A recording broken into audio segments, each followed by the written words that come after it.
മനമേതെങ്കിലുമാകട്ടെ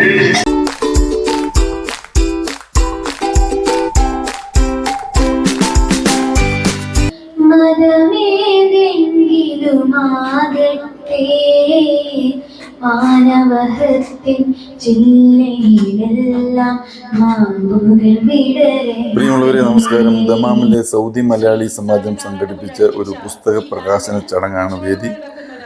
പ്രവാസി യുവ എഴുത്തുകാരൻ മുഷാൽ തഞ്ചേരിയുടെ റുഹി എന്ന പുസ്തകത്തിന്റെ പ്രകാശന ചടങ്ങാണ് സ്വദേശത്തെയും വിദേശത്തെയും പ്രമുഖരുടെ സാന്നിധ്യത്തിൽ നടന്നത്. നിറഞ്ഞ സദസ്സിൽ നടന്ന ചടങ്ങിൽ വിവിധ കലാപരിപാടികളും അരങ്ങേറി. ആ അവസരത്തിൽ സാന്നിധ്യമാകാൻ ഞങ്ങൾക്കും ഭാഗ്യമുണ്ടായി. എല്ലാവരുടെയും ശ്രദ്ധയെ ഈ പ്രകാശന ചടങ്ങിലേക്ക് ക്ഷണിച്ചുകൊണ്ട് ഇന്നത്തെ എപ്പിസോഡ് ആരംഭിക്കുന്നു.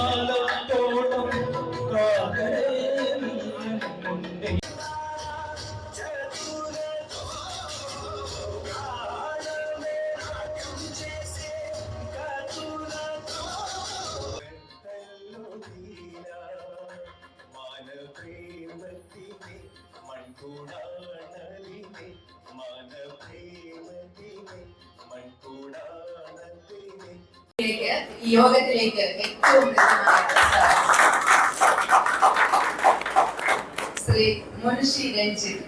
മുൻഷി എന്ന പേരിൽ തന്നെ ജനശ്രദ്ധ ആകർഷിച്ച, ജനപ്രീതി ആർജിച്ച, ഒരു കാലത്ത് നമ്മളെല്ലാവരും ഏറ്റവും ആഗ്രഹത്തോടെ കണ്ടുകൊണ്ടിരുന്ന ജനപ്രിയമായ ടെലിവിഷൻ പരിപാടിയിലൂടെ നമ്മുടെ എല്ലാം മുമ്പിൽ ഒരു താരമായി മാറി ഇന്ന് മലയാള സീരിയൽ ടെലിവിഷൻ സീരിയൽ രംഗത്തും തനതായ വ്യക്തിമുദ്ര പതിപ്പിച്ച് നിലകൊള്ളുന്ന പ്രിയപ്പെട്ട ശ്രീ മുൻഷി രഞ്ജിത്തിനും ഈ വേദിയിലേക്ക് ഏറ്റവും ഹൃദയം നിറഞ്ഞ സ്വാഗതം. ഒരു വെള്ളിയാഴ്ച കഴിഞ്ഞാൽ പിന്നെ വർക്കിംഗ് ഡേ ആണ്.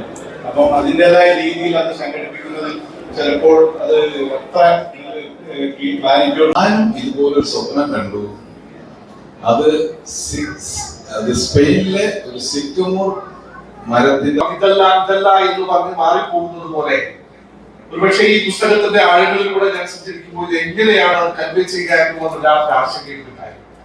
അതുകൊണ്ട് ഞാൻ പുസ്തകത്തിലേക്ക് പോകുന്നതിന് മുമ്പ് ഞങ്ങളുടെയൊക്കെ പ്രിയപ്പെട്ട മുഷാൽ തഞ്ചേരി എന്ന് പറഞ്ഞ എഴുത്തുകാരൻ രൂപപ്പെട്ടത് നേരത്തെ എന്റെ സുഹൃത്ത് മാലിക് സൂചിപ്പിച്ചതുപോലെ സൗദി മലയാളി സമാജത്തിന്റെ സ്നേഹ സംഘത്തിൽ നിന്നാണ്.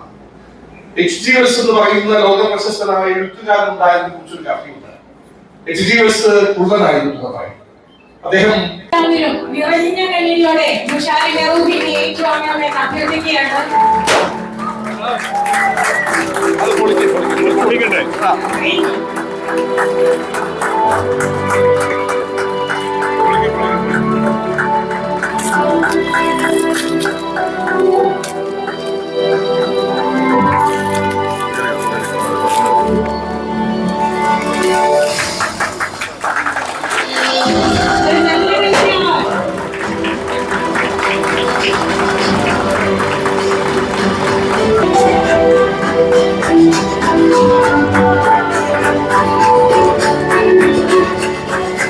Thank you so much.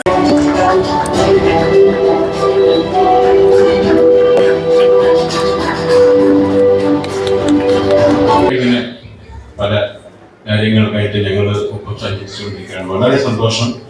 ഒപ്പം മറ്റുള്ള ഒരുപാട് സുഹൃത്തുക്കളെ സിദ്ധിക്കുക അങ്ങനെ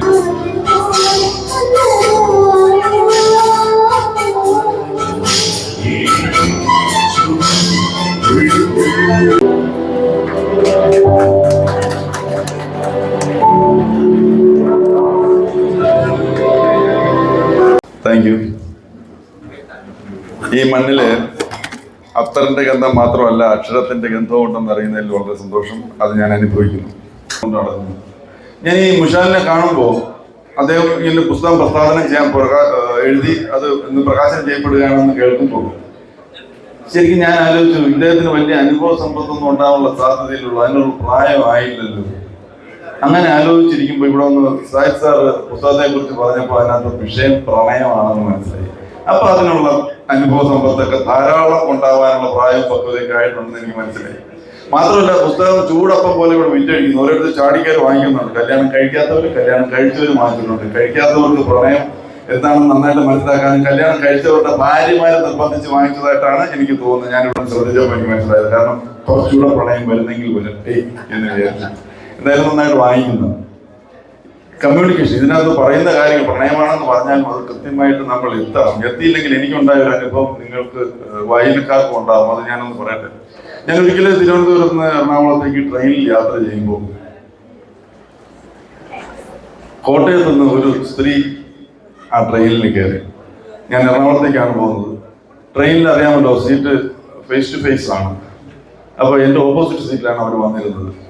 വന്ന് കയറി എന്നിട്ട് ഒരു മൈൻഡും ഇല്ല. പ്രത്യേകിച്ച് ടി വിയിലൊക്കെ അഭിനയിക്കുന്ന ഒരാളാകുമ്പോൾ നമ്മളെ കാണുമ്പോൾ ആളുകൾ അത്യാവശ്യം ശ്രദ്ധിക്കും എന്നുള്ളൊരു ധാരണയൊക്കെ ഉണ്ടായിരുന്നു. അവർ മൈൻഡ് ചെയ്യുന്നില്ല. അവരവരുടെ ലെവലാണ് കുറച്ച് സമയമായിട്ട്. ഞാൻ അവരെ ഒന്ന് ശ്രദ്ധിച്ചിട്ട് ഒരു അനുഭവമില്ല. അവരെപ്പോഴും ഇടയ്ക്കൊന്ന് മുഖം ഉയർത്തി നോക്കിയപ്പോൾ എന്നെ കണ്ടു, ഒന്ന് ചിരിച്ചു. എനിക്കത് മതിയായിരുന്നു. ഞാൻ ആ ചിരിയിൽ പിടിച്ചു കയറി. എന്താ പേര്, എവിടെ പോകുന്നു, കാര്യങ്ങളൊക്കെ ചോദിച്ച് മനസ്സിലാക്കി. അപ്പോഴാണ് അവരുടെ മുഖത്ത് ഒരു അരിമ്പാറ, നല്ല വട്ടമുഖം, ചുവന്ന ചുരിദാർ, വെളുത്ത നിറം. അപ്പൊ പിന്നെ ഞാൻ വളരെ ആകർഷകമായ ഒരു വ്യക്തിത്വത്തിന്റെ ഉടമയായിട്ട് തോന്നി. ആ മുഖത്ത് അരിമ്പാറ, അതത്ര നല്ലതല്ല, അതെന്തോ ഒരു വൃത്തികേട് പോലെ. ഞാൻ ചോദിച്ചു, ഇത് മാറ്റാൻ മരുന്നൊന്നും കഴിച്ചില്ലേ, മരുന്നൊന്നും ഉപയോഗിച്ചില്ലേ? അപ്പൊ അവരോട് സാർ, ഞാൻ ഒരുപാട് മരുന്നുകൾ ട്രൈ ചെയ്തു, പക്ഷെ നിവൃത്തിയില്ല, അത് മാറുന്നില്ല. അപ്പൊ ഞാൻ അത്യാവശ്യം ചില കുറ്റമൂലികളൊക്കെ അറിയാവുന്നതുകൊണ്ട് ഞാനൊരു പേപ്പറിൽ അതൊന്ന് കുറിച്ച് കൊടുത്തിട്ട് ഇതൊന്ന് പരീക്ഷിച്ച് നോക്കൂ എന്ന് പറഞ്ഞിട്ട് എൻ്റെ അഡ്രസ് അടിയിൽ എഴുതി കൊടുത്തു. ഫോൺ നമ്പർ കൊടുത്തില്ല. കാരണം പെൺകുട്ടികളല്ലേ, ഫോൺ നമ്പർ കൊടുത്താൽ പദ്ധതി ചെന്ന് പെടണ്ട. ഹേമ കമ്മിറ്റിയൊക്കെ അന്നില്ലായിരുന്നെങ്കിലും വേറെ കമ്മിറ്റികൾ പലതും ഉണ്ടല്ലോ, നാട്ടിലൊക്കെ അറിയപ്പെടുന്ന കമ്മിറ്റികൾ. അപ്പൊ അതുകൊണ്ട് ഞാൻ നമ്പർ കൊടുത്തില്ല, അഡ്രസ്സ് മാത്രം കൊടുത്തു. ചിലപ്പോൾ നിങ്ങൾ ഇത് കേൾക്കുന്ന നിങ്ങൾ വിചാരിക്കും, എന്തിനാണ് ഇയാൾ അഡ്രസ്സ് കൊടുത്തത്? എന്നാലും ഒരു കണക്ഷൻ വേണമെന്ന് നമുക്ക് ഒരു ആഗ്രഹം ഉണ്ടാകത്തില്ല. അങ്ങനെ ഞാൻ കൊടുത്താണ്. സംഭവം കൊടുത്തു. തിരുവനന്തപുരത്ത് നിന്ന് എറണാകുളത്തെത്തി. അവർ എറണാകുളത്ത് ഇറങ്ങി തെക്കോട്ടും പോയി, എറണാകുളത്ത് ഇറങ്ങി ഞാൻ വടക്കോട്ടും പോയി. കുറെ ദിവസങ്ങൾ കഴിഞ്ഞ് ഞങ്ങൾ ഷൂട്ടിങ് കഴിഞ്ഞ് തിരിച്ച് വീട്ടിലേക്ക് വരുമ്പോൾ എന്റെ ഭാര്യ പൂവൻകോഴി കൂവാൻ നിൽക്കുന്ന പോലെ നിൽപ്പാണ്. പൂവൻകോഴി കൂവാൻ നിൽക്കുന്നത് എങ്ങനെയാണെന്ന് നാട്ടിൽ ജീവിച്ച് വളർന്നിട്ടുള്ളവർക്ക് ഒരുപക്ഷെ അറിയാം. ഇപ്പോഴത്തെ പിള്ളേർക്കൊക്കെ കോഴി എന്ന് പറഞ്ഞാൽ കടിച്ചു തരാനുള്ള സാധനമാണ്. പൂവൻകോഴി കൂവാൻ നിൽക്കുന്നത് ഇങ്ങനെയാണ്. ഭാര്യ ഇങ്ങനെ നിൽക്കുകയാണ് എന്നെ കണ്ടോളൂ. ഇപ്പൊ കയ്യിലൊരു പേപ്പറുണ്ട്. വന്നപ്പോ എന്റെ നേരെ നീട്ടി നോക്കിയപ്പോ അതൊരു കത്താണ്. ഞാൻ നോക്കി. സർ, എന്നെ ഓർമ്മയുണ്ടോ? ഞാൻ അന്ന് ട്രെയിനിൽ വെച്ച് പരിചയപ്പെട്ട ജസ്നയാണ്. അതൊരു പെണ്ണിന്റെ കത്തായതുകൊണ്ടാണ് ഈ നിപ്പ് എന്ന് എനിക്ക് മനസ്സിലായി. അത് കഴിഞ്ഞ് എഴുതിയ വാക്കുകൾ, അത് അനുദിനം വളരുകയാണ്. അതുമൂലം ഞാൻ ആകെ വിഷമത്തിലാണ്. അതുമൂലം എനിക്ക് വന്ന 1-2 വിവാഹാലോചനകൾ പോലും മുടങ്ങിപ്പോയി. ഇത് കഴിഞ്ഞ് എഴുതിയ അവസാനത്തെ വാചകം എന്നെ ആകെ പ്രശ്നത്തിലാക്കി. എനിക്ക് അതുകൊണ്ട് ആക്സിഡന്റ്, ഈ നമ്മുടെ മുഷാലിനുണ്ടായതുപോലെ അത്രയും ഭീകരമല്ലെങ്കിൽ ഒരു ആക്സിഡന്റ് പോലും ഉണ്ടായി. കാരണം അത് നശിപ്പിക്കാൻ താങ്കൾ പറഞ്ഞു തന്ന കുറിപ്പ് എന്റെ കയ്യിൽ നഷ്ടപ്പെട്ടു പോയി. ദയവായി ഒന്നുകൂടി എഴുതി തരണം. ഈ അത് എന്നുള്ളിടത്ത് അരിമ്പാറ എന്നൊരു വാക്ക് അവർ ഉപയോഗിക്കാത്തത് കാരണം എനിക്കുണ്ടായിട്ടുള്ള ബുദ്ധിമുട്ടുകൾ കുറച്ചു ദിവസം മാറി നിൽക്കേണ്ടി വന്നു എന്നുള്ളതാണ്. അത് എന്നുള്ളിടത്ത് നിങ്ങളിപ്പോൾ എന്താണ് ഉദ്ദേശിച്ചതെന്ന് എനിക്കറിയത്തില്ല.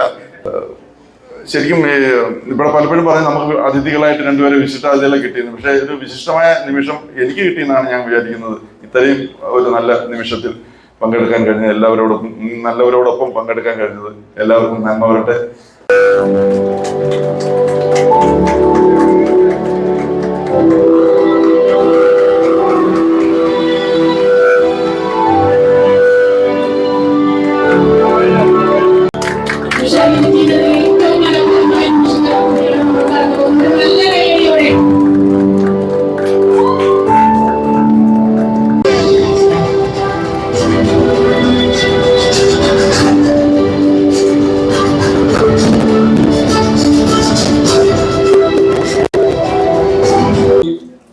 എൻ്റെ ലൈഫിലുണ്ടായ ഒരു ട്രാജഡി ആയിട്ട് ഉണ്ടായിരുന്നെങ്കിൽ ഇപ്പൊ എനിക്ക് ഫീൽ ചെയ്യുന്നത് പടച്ചോൻ എനിക്ക് ആ ആക്സിഡന്റ് തന്നത് ഈ നിമിഷത്തിന് എൻ്റെ വിജയത്തിന് വേണ്ടിയായിരുന്നു. അപ്പൊ നമ്മുടെ ജീവിതത്തിൽ ഓരോ വീഴ്ചകൾക്കും പടച്ചോന് മുന്നിൽ ഒരു വിജയം ഒളിപ്പിച്ചു വെച്ചിട്ടുണ്ട് എന്നുള്ള വിശ്വാസത്തിലൂടെയാണ് ഞാനിപ്പോൾ പോയിക്കൊണ്ടിരിക്കുന്നത്. പിന്നെ ഈ ബുക്കിനെ കുറിച്ച് പറയുകയാണെന്നുണ്ടെങ്കിൽ എല്ലാവരും പറയുന്നത് പോലെ എപ്പോഴാണ് സമയം കിട്ടുന്നത് എന്നൊക്കെ എന്നോട് പലരും ചോദിച്ചിട്ടുണ്ട്. പക്ഷെ സമയം എനിക്കും സുഖബോധത്തിനൊക്കെ 24 മണിക്കൂറുണ്ട്. അതിൽ നമ്മൾ മാറ്റി വെക്കുമ്പോഴാണ് നമുക്കതിന് സമയം കിട്ടുന്നത് എന്നുള്ളതാണ് എനിക്ക് പറയാനുള്ളത്. എനിക്ക് ഈ നിമിഷത്തിൽ നിങ്ങളെ പോലെ തന്നെ ഇവിടെ ഉണ്ടാവുമെന്ന് ഞാൻ ആഗ്രഹിച്ചതാണ്. എൻ്റെ ഉപ്പയും ഉമ്മയും എൻ്റെ ഫിലിയും കുട്ടികളെല്ലാം. പക്ഷെ ചില പ്രത്യേക സാഹചര്യങ്ങളെ കൊണ്ട് ഇവിടുന്ന് എടുത്ത വീഡിയോകൾക്ക് വേണ്ടി അവരോട് ചോദിച്ചപ്പോൾ ഞാൻ സാജിദ്ക്കാരോട് പറഞ്ഞു, ഇങ്ങനെ പെട്ടിയിൽ കൂട്ടിയിട്ട് കുറെ എഴുത്തുകളുണ്ട് എന്ന് പറഞ്ഞപ്പോൾ സാജിദ്ക്കാൻ എന്നോട് പറഞ്ഞു അതൊക്കെ നീ പൊടി തട്ടിയെടുക്ക്, നമുക്കത് പറ്റുമോ നോക്കാന്ന് പറഞ്ഞ് കുറെ സാജിദ്ക്കാരെ അയച്ചു കൊടുത്തു. അത് വെരിഫൈ ചെയ്തു, ഈ നന്നായിട്ട് എഴുതിയിട്ടുണ്ട്. ഈ കഥയുടെ പകുതി വരെ എഴുതിയപ്പോൾ ഞാൻ സാജിദ്ക്കാരെ അയച്ചപ്പോൾ സാജിദ്ക്ക് പറഞ്ഞു ഇത് നീ മുഴുവനാക്കണം, കാരണം ഇതിൽ നല്ലൊരു ത്രെഡ് ഉണ്ട്, ഇത് നീ വിട്ടുകളയെന്നും പറഞ്ഞിട്ട് സാജിദ്ക്കാൻ എന്നെ പ്രൊമോട്ട് ചെയ്തിട്ടുണ്ട്. ഡെസ്റ്റിനി ബുക്സ് കോഴിക്കോട് പ്രസിദ്ധീകരിച്ച റൂഹി എന്ന പുസ്തകം പരിചയപ്പെടുത്തിയത് സൗദി അറേബ്യയിലെ പ്രശസ്തനായ മാധ്യമപ്രവർത്തകനും എഴുത്തുകാരനുമായ സാജിദ് ആറാട്ടുപുഴയാണ്. പ്രമുഖരായിട്ടുള്ള നിരവധി പേർ ആ വേദിയിൽ സന്നിഹിതരായിരുന്നു. ദമാമിലെ മലയാളി സമാജം സുഹൃത്തുക്കളുടെ മനസ്സിൽ ഒരു സുവർണ നിമിഷം സമ്മാനിച്ചുകൊണ്ട് റൂഹിയുടെ എഴുത്തുകാരൻ മുഷാൽ തഞ്ചേരിയുടെ ഹൃദയം നിറഞ്ഞ നന്ദി വാക്കുകൾ ശ്രവിച്ചുകൊണ്ട് ചടങ്ങുകൾ ഗംഭീരമായി അവസാനിച്ചു.